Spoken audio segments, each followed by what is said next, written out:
అండి తక్షణమే ఆపండి అని చెప్పి మేము గవర్నర్ గారు లేఖ ఇచ్చాం.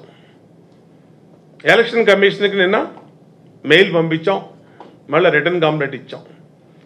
ఇప్పటికైనా అధికారులు మేల్కోవాలి. ఎందుకంటే జగన్మోహన్ రెడ్డి మాట నమ్మి, జగన్మోహన్ రెడ్డి మాట విని ఒళ్ళు పైన తెలియకుండా పనిచేసినటువంటి పల్నాడు ఎస్పీ, అనంతపురం ఎస్పీ, ఐఏఎస్లు ఏ విధంగా సస్పెండ్ అయ్యారో ఎలక్షన్ కమిషను ఒక్కసారి కళ్ళు తెరవమని ఈ బ్యూరోక్రాట్స్ అన్నింటికి పిలుపునిస్తా ఉన్నాం. 2 కలెక్టర్లు సరెండర్ చేశారు, విధుల నుంచి తప్పించారు. సిగ్గుచేటు. ఒక ఐపీఎస్ సస్పెండ్ అయ్యాడంటే ఒక నేరస్తుడి మాట విని,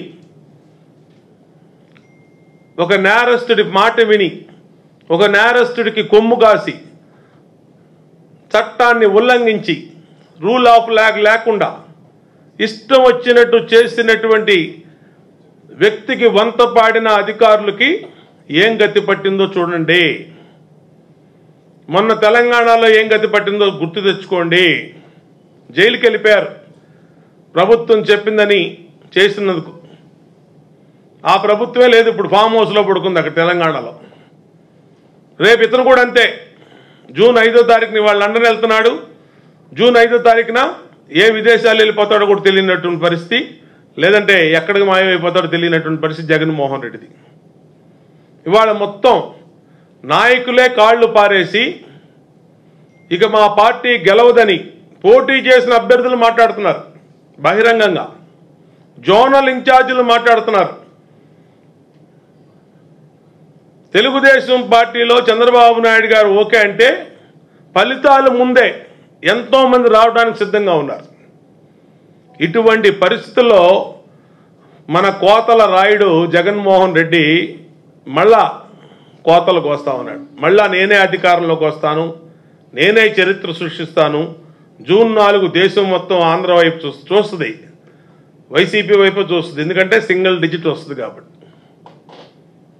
మనవాడికి ఏకలింగం లాగా సింగిల్ డిజిట్ వస్తుంది కాబట్టి జగన్మోహన్ రెడ్డికి సింగిల్ డిజిట్కే పరిమితమైపోయిన జగన్మోహన్ రెడ్డిని రాష్ట్ర స్థాయిలోనే కాకుండా జాతీయ స్థాయిలో చీకొడుతూ జూన్ 4వ తారీఖున ఆంధ్రప్రదేశ్ వైపు దేశ ప్రజలు చూడబోతా ఉన్నారు.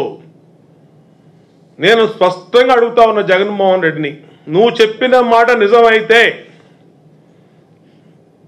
వైసీపీ మళ్ళా అధికారంలోకి వస్తుందని నువ్వు చెప్పిన మాట నిజమైతే, అన్ని సీట్లు నీయే అనే మాట నిజమైతే, నువ్వు మాట మీద నిలబడేవాడివైతే, రాకపోతే ఏం చేస్తావో కూడా ప్రజలకు చెప్పు.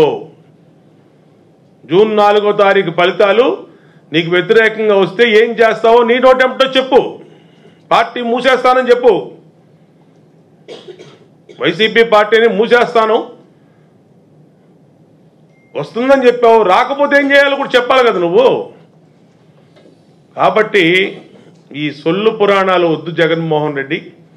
ఇవాళ బూత్లో కౌంటింగ్ ఏజెంట్లు కూడా నీకు లేరు. నీ మాట వాళ్ళు వినేవాడు లేడు. నువ్వు తాడేపల్లి ద్వారాలు తెరిచిపెట్టుకున్నా ఎవడో వచ్చేవాడు లేడు.